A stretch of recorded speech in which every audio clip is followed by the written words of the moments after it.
श्री शिवाय नमस्तुभ्यम। दोस्तों, 12 नवंबर 2024 देवउठनी एकादशी के दिन तुलसी के पौधे में बांध देना, यह एक चीज 1000 गुना होगी। धन में वृद्धि इसके बिना तुलसी का पौधा अधूरा होता है। तो इस वीडियो को अपने फायदे के लिए पूरा जरूर देखना दोस्तों। उससे पहले हम देवउठनी एकादशी के शुभ मुहूर्त के बारे में जान लेते हैं।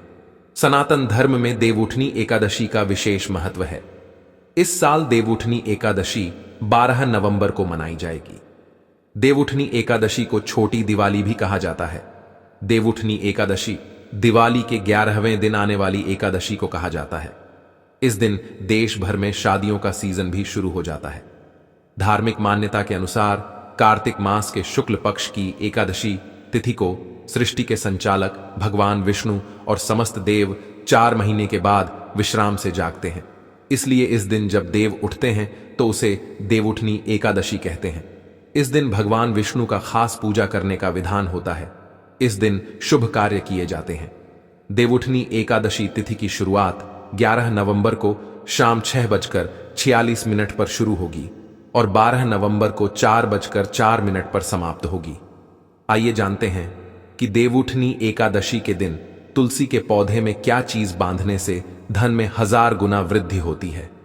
वीडियो शुरू करने से पहले दोस्तों आपसे छोटा सा निवेदन है कि वीडियो को लाइक करना और चैनल को सब्सक्राइब करना ना भूलें और कमेंट बॉक्स में जय मां लक्ष्मी अवश्य लिखें, जिससे मां लक्ष्मी का आशीर्वाद आपको सदा प्राप्त हो। दोस्तों, भगवान श्री कृष्ण ने स्वयं की थी तुलसी की पूजा और बताया था यह रहस्य भक्तों।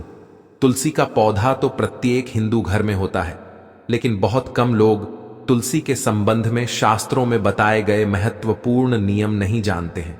जैसे कि तुलसी की पूजा कैसे करनी चाहिए, तुलसी को जल कैसे देना चाहिए, तुलसी के पास कौन सी वस्तुएं रखना शुभ होता है आदि कई महत्वपूर्ण नियमों का पालन करना आवश्यक होता है। इसके अलावा अगर आप देवउठनी एकादशी के दिन तुलसी के नीचे यह एक चीज बांध देते हैं तो आपको मां तुलसी का ढेर सारा आशीर्वाद मिलता है और आपके घर में मां लक्ष्मी का सदैव ही निवास रहता है। दोस्तों, तुलसी का पौधा घर में होना परिवार के प्रत्येक सदस्य के लिए लाभकारी होता है। यह पौधा हर प्रकार से उपयोगी होता है। पुराण के अनुसार तुलसी में देवी लक्ष्मी का वास होता है और नियमित रूप से इस पौधे की पूजा करने से लाभ भी अवश्य मिलता है।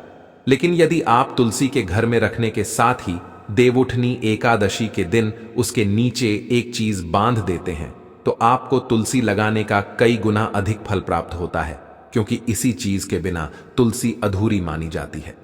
तुलसी को यह एक चीज संपूर्ण बनाती है, इसलिए शास्त्रों में इसका सबसे अधिक महत्व बताया गया है। दोस्तों, भारत में ही नहीं बल्कि संसार के अधिकतर देशों में तुलसी को बहुत ही गुणकारी पौधा माना गया है।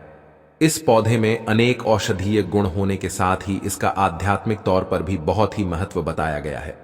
प्रत्येक धार्मिक अनुष्ठान हो उसमें तुलसी का प्रयोग अवश्य किया जाता है। विष्णु पुराण में तुलसी को भगवान विष्णु की पत्नी कहा गया है। इसी कारण से तुलसी जगत जननी है। तुलसी को समस्त देवी देवताओं से वरदान प्राप्त है, जिससे तुलसी के पत्र को अमृत के गुणों से युक्त कहा गया है। जिस भी स्थान पर तुलसी का पौधा होता है उसी स्थान पर ब्रह्मा विष्णु और महेश यानी कि त्रिदेव का निवास होता है और तुलसी की पूजा करने से सभी पाप उसी प्रकार से नष्ट हो जाते हैं जैसे सूर्य के उदय होने पर रात्रि के अंधकार नष्ट हो जाता है। शास्त्रों के अनुसार जिन घरों में तुलसी का पौधा सदैव ही हरा भरा रहता है, घर में सुख शांति और समृद्धि बनी रहती है। भगवान विष्णु की पूजा में और उन्हें चढ़ाए जाने वाले लोग भोग में तुलसी के पत्र अवश्य होने चाहिए, क्योंकि तुलसी पत्र के बिना भगवान विष्णु किसी भी प्रकार का भोग स्वीकार नहीं करते हैं। इसीलिए प्रत्येक घर में तुलसी का पौधा अवश्य होना ही चाहिए। अगर आप घर में तुलसी है तो सुख शांति और समृद्धि के लिए तुलसी मां को चुनरी अवश्य चढ़ाना चाहिए। अक्सर लोग घर में तुलसी का पौधा तो लगा देते हैं, लेकिन उनसे गलती हो जाती है कि वे तुलसी मां को चुनरी नहीं चढ़ाते हैं, जिसके कारण उन्हें तुलसी लगाने का शुभ फल प्राप्त नहीं हो पाता है। हमेशा ध्यान रहे कि तुलसी का पौधा चुनरी के बिना अधूरा होता है। तुलसी केवल एक पौधा नहीं बल्कि वह देवी विष्णु पत्नी है। उन्हें हम अपनी माता मानते, इसीलिए तुलसी को चुनरी अवश्य ही चढ़ाना चाहिए। इसे पति पत्नी में प्रेम और विश्वास बढ़ता है। घर में रहने वाली महिलाएं सदा सुहागन और सौभाग्यशाली रहती हैं। लेकिन तुलसी को चुनरी चढ़ाते समय आपको यह बात ध्यान में रखनी चाहिए कि आप तुलसी को लाल रंग की चुनरी चढ़ाएं। लाल रंग का संबंध मंगल ग्रह से होता है और बुध ग्रह तुलसी से संबंध होता है। मंगल और बुध ग्रह मित्र नहीं है। बुध के अनुकूल शुक्र ग्रह है और शनि है। इसलिए तुलसी पर लाल चुनरी चढ़ाना नहीं चाहिए। आप तुलसी पर हरे रंग की, पीले रंग की अथवा नीले रंग की चुनरी नहीं चढ़ा सकते हैं। लेकिन कई लोग पुरानी फटी हुई चुनरी तुलसी पर बांध देते। ऐसा करना भी अशुभ होगा। तुलसी पर नई चुनरी बांधनी चाहिए। तुलसी पर चुनरी बांधने के लिए देवउठनी एकादशी पूजा का दिन सर्वोत्तम होता है। आप किसी भी एकादशी या देवउठनी एकादशी के दिन नई चुनरी लाकर उसे तुलसी के पौधे पर बांध दें। इससे आपको कई गुना अधिक फल प्राप्त होगा। तुलसी को बिना चुनरी के कभी ना रखें। अगर चुनरी पुरानी हो जाए तो पुरानी चुनरी को एकादशी या देवठान पर ही बदलना चाहिए। दोस्तों, तुलसी का विवाह भी आवश्यक करना चाहिए। इससे मनुष्य के सभी दुखों का अंत होता है और सांसारिक जीवन सुखमय बीतता है। भक्तों, कुछ लोग जाने अनजाने में तुलसी के पास ऐसी चीजें रख देते हैं जिससे तुलसी का अपमान होता है। तुलसी का पौधा बहुत ही संवेदनशील होता है। इसकी अच्छी तरह से देखभाल करनी पड़ती है, तभी शुभ फल प्राप्त होता है। इसीलिए तुलसी के पौधे के पास आपको अपने मुख से अपशब्द नहीं बोलने चाहिए। तुलसी के पास भूल से भी जूते, चप्पल अथवा झाड़ू पोछा नहीं रखनी चाहिए। इसे पाप माना गया है। जहां पर तुलसी का पौधा होता है उसी स्थान के आसपास थूकने से घोर अनर्थ होता है। तुलसी के पास जल से भरा हुआ पात्र भी नहीं रखना चाहिए।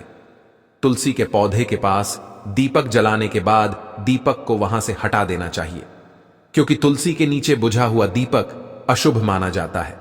जिस स्थान पर भी तुलसी का पौधा होता है उसी स्थान को हमेशा ही स्वच्छ रखना चाहिए। इसलिए नियमित रूप से तुलसी के पौधे के पास साफ सफाई का ध्यान रखें। तुलसी के पौधे में शिवलिंग और गणेश जी की प्रतिमा नहीं रखनी चाहिए। साथ ही तुलसी के गमले में अन्य किसी भी प्रकार का पौधा भी लगाना अशुभ होता है। तुलसी के पौधे के पास कपड़े भी नहीं रखने चाहिए, अन्यथा का प्रयोग से गंदा पा तुलसी के पौधे पर गिर सकता है। ध्यान रहे, तुलसी के पौधे की पत्तियां नाखून से नहीं तोड़ना चाहिए। इससे तुलसी का अपमान होता है। यदि तुलसी के पत्ते सूख कर गिर जाते हैं तो उन्हें कचरे में नहीं फेंकना चाहिए। उन पत्तों को आप तुलसी की मिट्टी में ही दबा दें। रविवार के दिन तुलसी के पत्ते नहीं तोड़ना चाहिए और रविवार को तुलसी को जल भी नहीं चढ़ाना चाहिए। बाकी अन्य दिन नित्य बिना चूके तुल को सुबह जल देना चाहिए और शाम के समय दीपक जलाना चाहिए। अक्सर महिलाएं स्नान के बाद अपने बाल खुले रखकर ही तुलसी को जल देती हैं। ऐसा करना गलत होता है। महिलाओं को हमेशा ही अपने बाल बांधकर माथे पर सिंदूर लगाकर ही तुलसी में जल देना चाहिए। इससे तुलसी का आशीर्वाद प्राप्त होता है। घर में तुलसी का पौधा लगाते समय ध्यान रहे कि आप इसके लिए गंदी मिट्टी का उपयोग ना करें। तुलसी के पौधे के लिए शमशान, चान के अथवा गंदगी वाले स्थान की मिट्टी कभी उपयोग नहीं करनी चाहिए। इससे तुलसी मां रूठ जाते हैं और सूखने लगती है। तुलसी का पौधा कभी गंदे स्थान पर नहीं लगाना चाहिए, जैसे नाली अथवा बाथरूम के पास तुलसी का पौधा कभी नहीं रखना चाहिए, अन्यथा गंदा पानी तुलसी के पौधे में गिर सकता है, जो बहुत ही अशुभ माना गया है। घर में तुलसी का पौधा कभी सूखना नहीं चाहिए। शास्त्रों में ऐसी मान्यता है कि तुलसी का सूखना अकाल मृत्यु की सूचना देता है। घर में तुलसी का पौधा सूख जाए तो घर की सुख समृद्धि खत्म हो जाती है। सूखी हुई तुलसी में मां लक्ष्मी का वास नहीं होता है। वास्तुशास्त्र के अनुसार तुलसी का पौधा सूख जाए तो यह आने वाली किसी भी दुर्घटना का संकेत होता है। इसलिए तुलसी का अच्छे से ख्याल रखना चाहिए, उसे नित्य जल देकर हरा भरा रखना चाहिए। तुलसी में कभी भी किसी प्रकार के केमिकल नहीं डाल चाहिए, केवल खाद्य पदार्थ और गोबर का प्रयोग करना चाहिए। साथ ही भक्तों, इस बात का ख्याल रखें कि तुलसी में मकड़ी के जाले अथवा कीड़े नहीं लगनी चाहिए। ऐसे स्थान पर लक्ष्मी मां वास नहीं करती। शास्त्रों के अनुसार मासिक धर्म के दौरान महिलाओं को तुलसी के पौधे में पानी नहीं डालना चाहिए और तुलसी को स्पर्श नहीं करना चाहिए। तुलसी को बिना स्नान किए जल नहीं देना चाहिए और पैर में चप्पल आदि पहनकर भी तुलसी को जल नहीं दें। तुलसी का जल देते समय ध्यान रहे कि जल आपके पैरों पर ना पड़े, इससे तुलसी का अपमान होता है। श्री कृष्ण कहते हैं, नित्य तुलसी के दर्शन से मनुष्य को स्वर्ग की प्राप्ति होती है और तुलसी पत्र के सेवन से उसके सभी पाप नष्ट हो जाते हैं। तुलसी का पौधा हमेशा ही घर के सामने लगाना चाहिए। इससे पूर्व अथवा उत्तर दिशा में लगाना सबसे अधिक शुभ होता है। अगर तुलसी के गमले में दूसरे पौधे उग जाते हैं तो उन्हें समय समय पर हटा देना चाहिए। अगर तुलसी के ही अन्य पौधे उगते हैं तो यह पौधे दूसरों को दान में देने चाहिए। कहा जाता है कि जब घर में एक से अधिक तुलसी के पौधे अपने आप उगने लगते हैं तो घर में साक्षात माता लक्ष्मी का आगमन होता है। तुलसी के पास कभी कांटेदार पौधे नहीं रखने चाहिए, ऐसे में तुलसी मां सूख जाती है। तुलसी के पास मरुस्थली पौधे रखना बेहद अशुभ माना जाता है। ऐसे पौधे से नकारात्मक ऊर्जा निकलती है। शास्त्रों में कहा गया है कि जिन पौधे में हरी भरी कलियों की उत्पत्ति नहीं हो, उनके स्थान पर कांटे निकले तो ऐसे पौधे को तुलसी के पास कभी ना रखें, बल्कि मरुस्थली पौधे घर में किसी भी स्थान पर रखने ही नहीं चाहिए। इन पौधे के कारण घर का वातावरण नकारात्मक बन जाता है। जैसे कई लोग नागफनी का पौधा सजावट के नाम पर घर में रख लेते हैं, ऐसा करना बिल्कुल गलत है। नागफनी का पौधा तो गलती से भी तुलसी के पास ना रखें, या तुलसी की संपूर्ण सकारात्मक ऊर्जा को नष्ट कर देता है। लेकिन शास्त्रों में केले के पौधे का विशेष महत्व बताया गया है। अगर आप देवउठनी एकादशी के दिन तुलसी के पास केले का पेड़ लगा देते हैं तो आपको कई गुना अधिक लाभ प्राप्त होगा। केले के पेड़ में भगवान विष्णु का वास होता है। इसे तुलसी के पास लगाने से घर में सुख समृद्धि आती है। साथ ही जिस स्थान पर भगवान विष्णु का वास होता है वहां पर मां लक्ष्मी खुद चलकर आती है। दोस्तों, आपको देवउठनी एकादशी के दिन तुलसी के पौधे में शालिग्राम अवश्य रखना चाहिए। तुलसी के गमले में शालिग्राम रखने से तुलसी का और भी अधिक शुभ प्रभाव आपको देखने को मिलेगा। शालिग्राम भगवान विष्णु का निराकार रूप माना जाता है। यह काले रंग का पत्थर होता है जिसे विलक्षण मूल्यवान माना गया है। इसे अगर आप तुलसी के गमले में रखेंगे तो आपके घर में संपूर्ण नकारात्मक ऊर्जा नष्ट हो जाएगी। जरनीय है कि शालिग्राम के अल्प मात्रा में स्वयं भी होता है, इसलिए अगर आप शालिग्राम तुलसी के पौधे में रखते हैं, भगवान विष्णु के साथ आपको मां लक्ष्मी की कृपा प्राप्त होगी। आपके घर में कभी धन धान्य की कमी नहीं रहेगी। पुराणों के अनुसार जिस घर में शालिग्राम होता है, बेघर तीर्थंकर तीर्थ करने के समान श्रेष्ठ होता है। नित्य शालिग्राम के पूजन से सभी प्रकार के भौतिक सुखों की प्राप्ति होती है। यह स्वयंभू होने के कारण इसकी प्राण प्रतिष्ठा करने की आवश्यकता नहीं होती। इसे अगर देवउठनी एकादशी के दिन तुलसी के पास रखकर इसकी पूजा रोज की जाती है तो व्यक्ति को धन संबंधित कोई समस्या नहीं आती। विष्णु पुराण के अनुसार मृत्यु के समय शालिग्राम के चरण सभी पापों से मुक्ति दिलाता है। वह मृत्यु के पश्चात बैकुंठ चला जाता है। घर में केवल एक ही शालिग्राम की पूजा करनी चाहिए। पुराणों में कहा गया है कि भगवान विष्णु की मूर्ति से कहीं ज्यादा उत्तम होता है शालिग्राम की पूजा करना। शालिग्राम को चंदन लगाकर उस पर एक तुलसी का पत्ता रखना चाहिए। प्रतिदिन शालिग्राम को पंचामृत से स्नान कराना चाहिए। ऐसा करने से सभी जन्मों के पाप नष्ट हो जाते हैं। शालिग्राम सकारात्मकता का, स्वास्थ्य का प्रतीक होता है। इसीलिए दोस्तों, देवउठनी एकादशी के दिन तुलसी के नीचे शालिग्राम अवश्य रखना चाहिए। अंतिम महत्वपूर्ण बात आपको बता दें कि तुलसी का पौधा कभी लालच में आकर नहीं लगाना चाहिए। तुलसी का पौधा लगाएं तो उनके नित्य पूजा करना आवश्यक है। अगर आप इन नियमों का पालन नहीं कर सकते तो तुलसी का पौधा घर में लगाकर तुलसी मां का अपमान भूल से भी ना करें। इससे आपको विपरीत परिणाम भोगने पड़ सकते हैं। तो दोस्तों, इस प्रकार से आप भी तुलसी के गमले में यह चीजें अवश्य रखें और सच्ची श्रद्धा से तुलसी के पौधे की देखभाल करें। मां लक्ष्मी आपके जीवन में खुशियां और धन संपत्ति लेकर जरूर आएगी।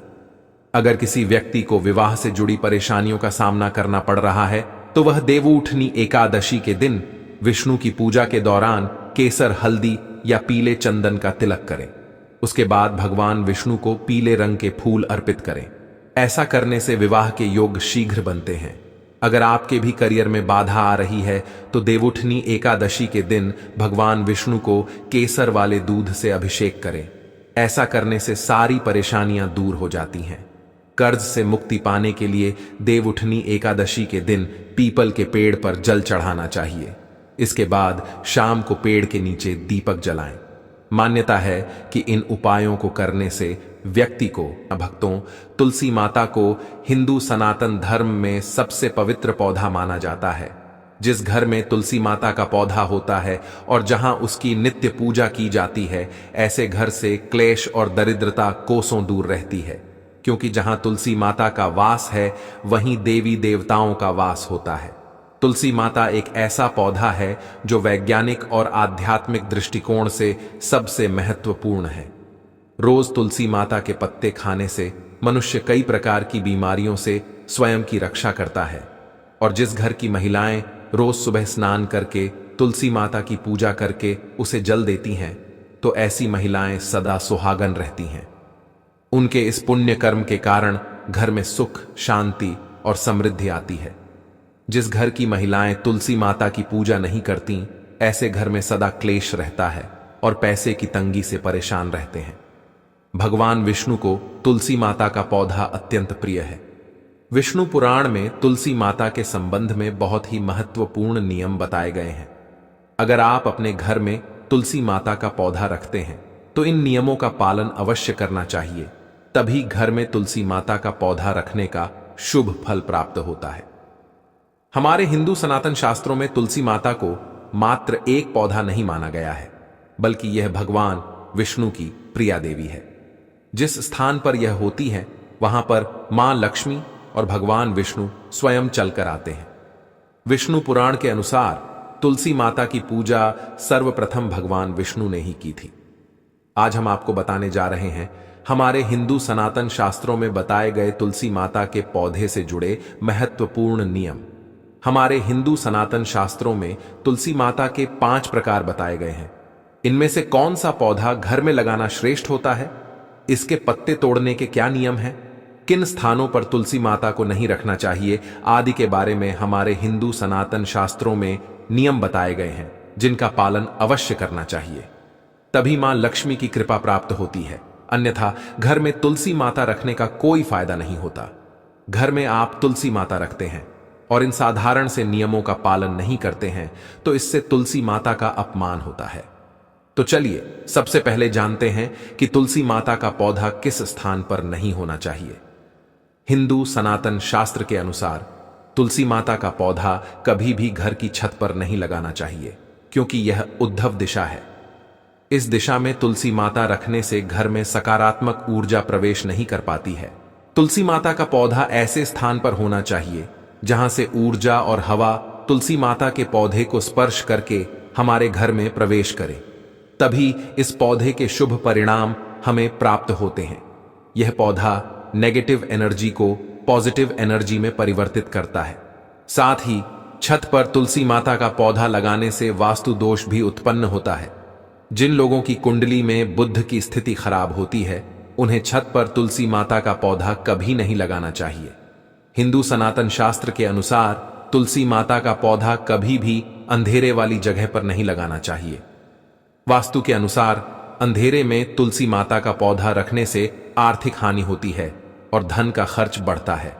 तुलसी माता को ऐसे स्थान पर लगाएं जहां पर सुबह की सूर्य की किरणें तुलसी माता पर पड़ें। इससे तुलसी माता हरी भरी रहती है।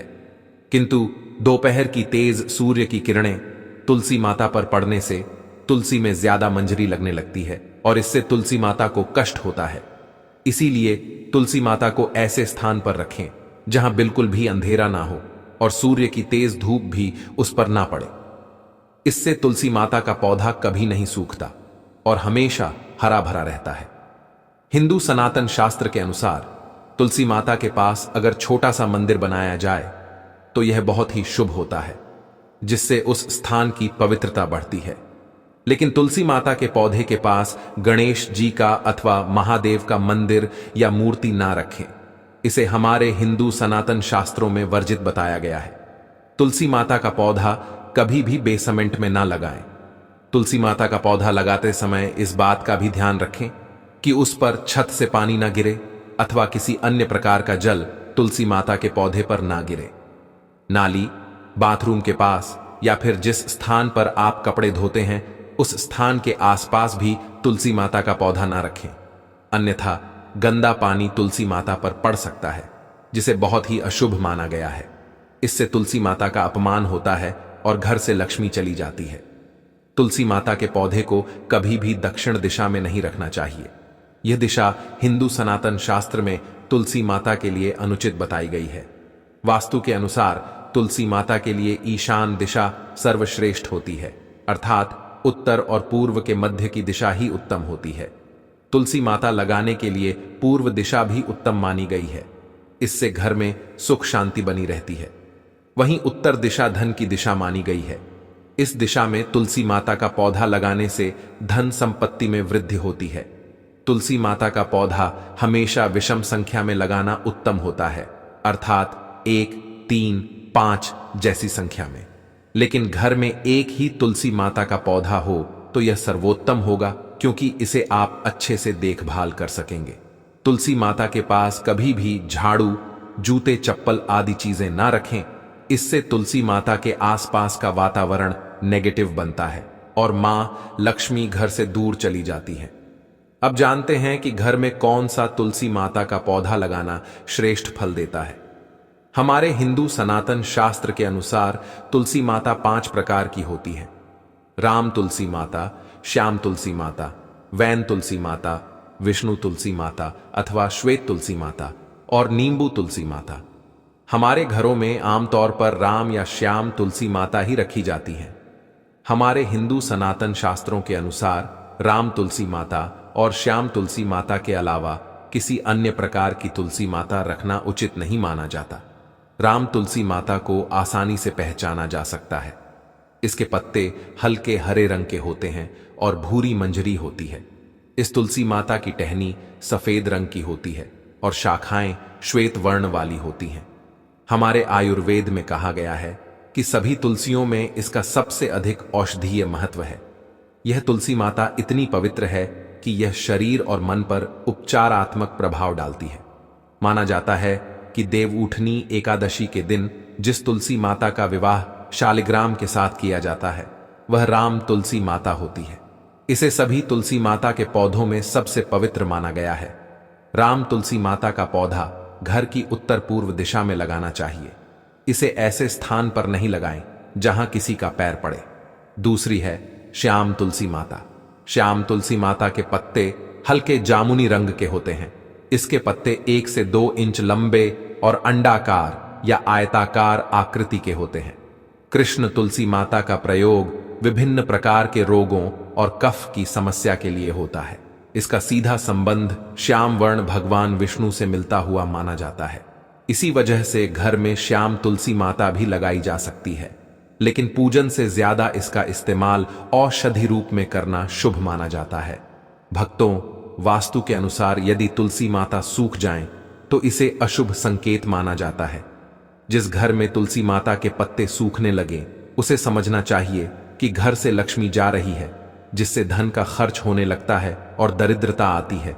इसीलिए तुलसी माता का बहुत सावधानी से ख्याल रखना आवश्यक होता है।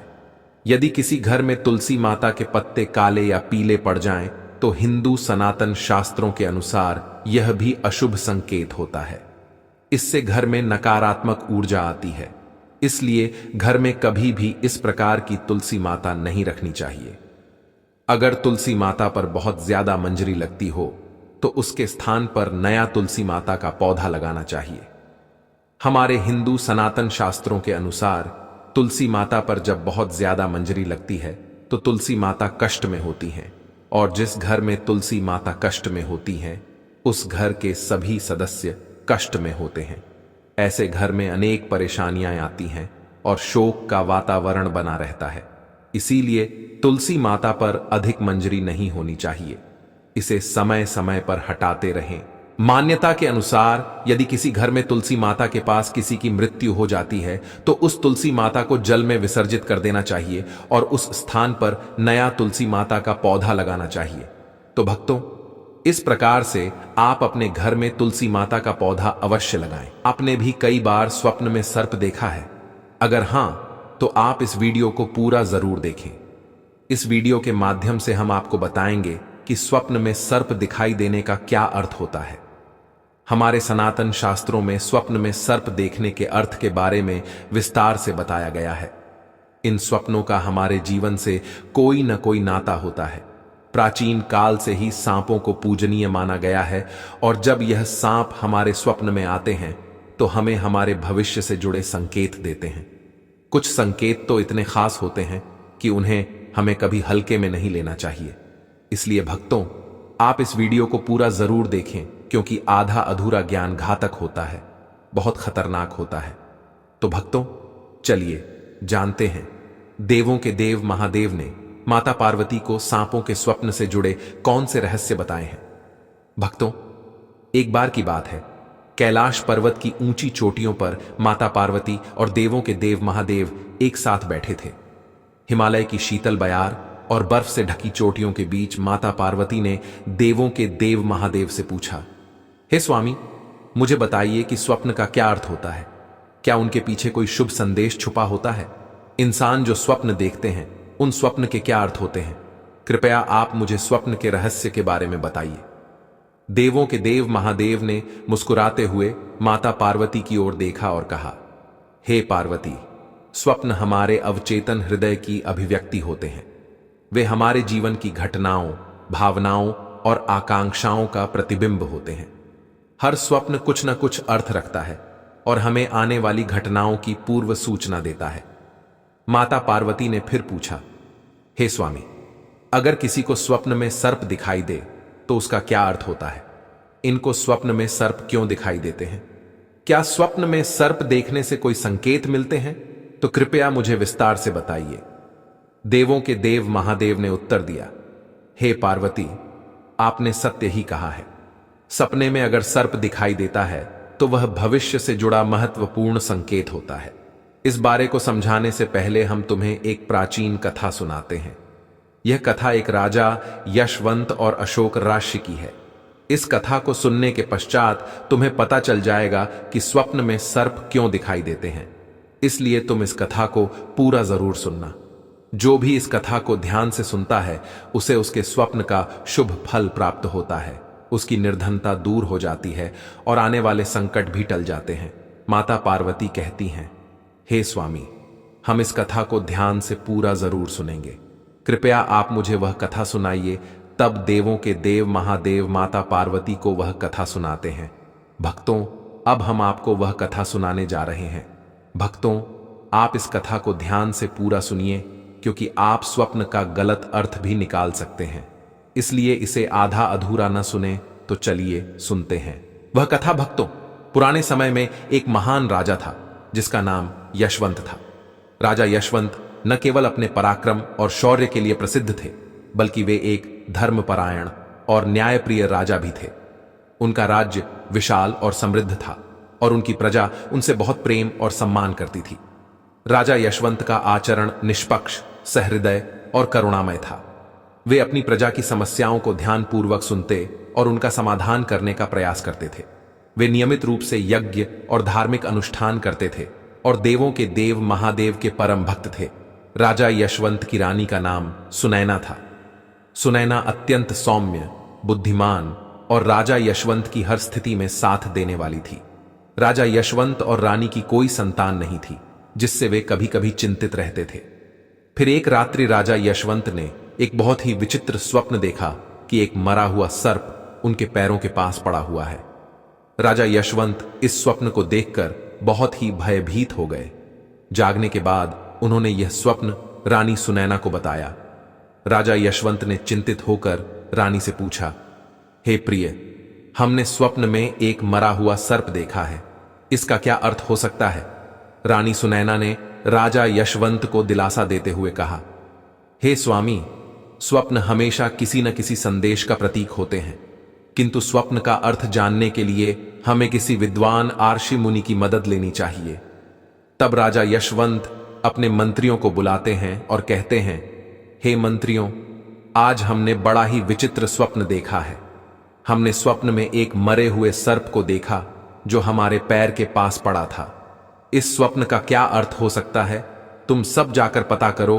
तब सभी मंत्रीगण जाते हैं और नगर में निवास करने वाले कई ऋषि मुनियों से पूछते हैं, लेकिन कोई भी उन्हें इस स्वप्न का अर्थ बता नहीं पाया। वे लौटकर आ गए और राजा यशवंत से कहने लगे, हे राजन, हमारे राज्य में ऐसा कोई नहीं है जो आपके स्वप्न का अर्थ समझा सके। फिर एक मंत्री महाराज के पास आता है और कहता है, हे राजन, हमारे राज्य के पास स्थित जंगल में अशोक मुनि निवास करते हैं, जिन्होंने सर्पनाशक यज्ञ से समस्त सांपों की रक्षा की थी। इसीलिए उन्हें सांपों का रक्षक कहा जाता है। हमें उन्हीं के पास जाना चाहिए। वे ही आपको आपके स्वप्न का अर्थ समझा सकते हैं। फिर महाराज यशवंत ने अशोक ऋषि के आश्रम पर जाने का फैसला लिया। तब महाराज अपने सिपाहियों के साथ अपने रथ में बैठकर अशोक ऋषि के आश्रम पर जाते हैं। तब अशोक ऋषि राजा यशवंत का स्वागत करते हुए पूछते हैं, हे राजन, हमारे आश्रम में आपका स्वागत है। कहिए, आपकी क्या परेशानी है? किस वजह से आपका हमारे आश्रम में आना हुआ है? तब महाराज यशवंत कहते हैं, हे ऋषिवर, हम आपके पास एक मदद मांगने के लिए आए हैं। हमने सांपों का एक विचित्र स्वप्न देखा है, उसी का अर्थ जानने के लिए आपके पास आए हैं। अशोक ऋषि कहते हैं, हे राजन, आपने सर्पों के विषय में जो भी स्वप्न देखा है उसे निसंकोच होकर कहिए। स्वप्न में सर्प देखने पर इसका कोई ना कोई अर्थ जरूर होता है, इसलिए जो स्वप्न आपने देखा है उसे विस्तार से बताएं। राजा यशवंत अशोक ऋषि से कहते हैं, हे ऋषिवर, कल रात्रि हमने एक विचित्र स्वप्न देखा। हमने देखा कि एक मरा हुआ सर्प हमारे पैरों के पास पड़ा हुआ था। कृपया मुझे स्वप्न का अर्थ बताइए। अशोक ऋषि ने ध्यानपूर्वक राजा यशवंत की बात सुनी और कहा, हे राजन, अगर स्वप्न में आपको मरा हुआ सर्प दिखाई देता है तो इसका मतलब है कि आपके जीवन की बाधाएं और संकट जल्द ही दूर होने वाले हैं। यह एक शुभ संकेत है, इसलिए आप चिंता मुक्त होकर अपने महल जाएं। इसमें डरने वाली कोई बात नहीं है। फिर राजा यशवंत खुश होकर अशोक ऋषि को प्रणाम करते हैं और धन्यवाद देते हुए अपने राज्य में लौट जाते हैं। इस स्वप्न के स्वरूप कुछ दिनों बाद राजा यशवंत के राज्य में दुश्मनों द्वारा पैदा की गई सभी परेशानियां और संकट दूर हो गए। राजा यशवंत इस संकेत से बहुत खुश हुए। फिर अगले दिन रात्रि को राजा यशवंत को ऐसा ही सर्प का एक और स्वप्न आया। उस स्वप्न में राजा यशवंत ने देखा कि वह एक बड़े सर्प को पकड़ रहे हैं। जागने के बाद राजा यशवंत ने तुरंत अशोक ऋषि के पास जाकर पूछा, हे ऋषिवर, हमने स्वप्न में देखा कि हम एक बड़े सर्प को पकड़ रहे हैं, इसका क्या अर्थ है? अशोक ऋषि ने कहा, हे राजन, अगर आप स्वप्न में सर्प को पकड़ते हुए देखते हैं तो यह भी एक शुभ संकेत होता है। यह दिखाता है कि आप भविष्य में अपनी मेहनत से धन संपत्ति प्राप्त करेंगे और उसे सही तरीके से उपयोग करेंगे। कुछ दिनों बाद राजा यशवंत ने एक बड़े युद्ध में विजय प्राप्त की और राज्य की संपत्ति में वृद्धि हुई। राजा यशवंत का तीसरा स्वप्न। एक अन्य रात्रि राजा यशवंत ने स्वप्न में देखा कि एक सर्प उड़ता हुआ दिखाई दे रहा है। जागने के बाद राजा यशवंत ने तुरंत अशोक ऋषि के पास जाकर पूछा, हे ऋषिवर, हमने स्वप्न में एक उड़ता हुआ सर्प देखा है, इसका क्या अर्थ है? अशोक ऋषि ने कहा, हे राजन, अगर स्वप्न में सर्प उड़ता हुआ दिखाई देता है तो यह उन्नति और प्रगति का प्रतीक होता है। इसके बाद राजा यशवंत के राज्य में व्यापार और खेती के कार्यों में उन्नति होने लगी। राजा यशवंत का चौथा स्वप्न। कुछ दिनों बाद राजा यशवंत ने स्वप्न में बार बार काले रंग का सर्प देखा। वह चिंतित होकर अशोक ऋषि के पास गए। उन्होंने उनसे पूछा, हे ऋषिवर, हमने स्वप्न में बार बार काले रंग का सर्प देखा है, इसका क्या अर्थ है? अशोक ऋषि ने कहा, हे राजन, अगर स्वप्न में बार बार काले रंग का सर्प दिखाई देता है तो यह काल सर्प दोष का संकेत है। हालांकि सनातन शास्त्र में इसका निवारण भी बताया गया है। अशोक ऋषि के निर्देशानुसार राजा यशवंत ने पूजा पाठ किया और दोष से मुक्ति पाई। राजा यशवंत का पांचवा स्वप्न। फिर एक रात्रि राजा यशवंत ने स्वप्न में हरे रंग का सर्प देखा। जागने के बाद राजा यशवंत ने तुरंत अशोक ऋषि के पास जाकर पूछा, हे ऋषिवर, हमने स्वप्न में हरे रंग का सर्प देखा है, इसका क्या अर्थ है? अशोक ऋषि ने कहा, हे राजन, अगर स्वप्न में हरे रंग का सर्प दिखाई देता है तो यह एक शुभ संकेत है और यह निकट भविष्य में आपके साथ घटने वाली किसी अच्छी घटना की ओर इशारा करता है। इसके बाद राजा यशवंत के राज्य में अच्छी फसल हुई और प्रजा बहुत खुशहाल हो गई। राजा यशवंत का छठवां स्वप्न। एक अन्य रात्रि राजा यशवंत ने स्वप्न में सफेद रंग का सर्प देखा। जागने के बाद राजा यशवंत ने तुरंत अशोक ऋषि के पास जाकर पूछा, हे ऋषिवर, हमने स्वप्न में सफेद रंग का सर्प देखा है, इसका क्या अर्थ है? अशोक ऋषि ने कहा, हे राजन, स्वप्न में सफेद रंग का सर्प दिखाई देना भी शुभ संकेत है जिससे धन की प्राप्ति होती है।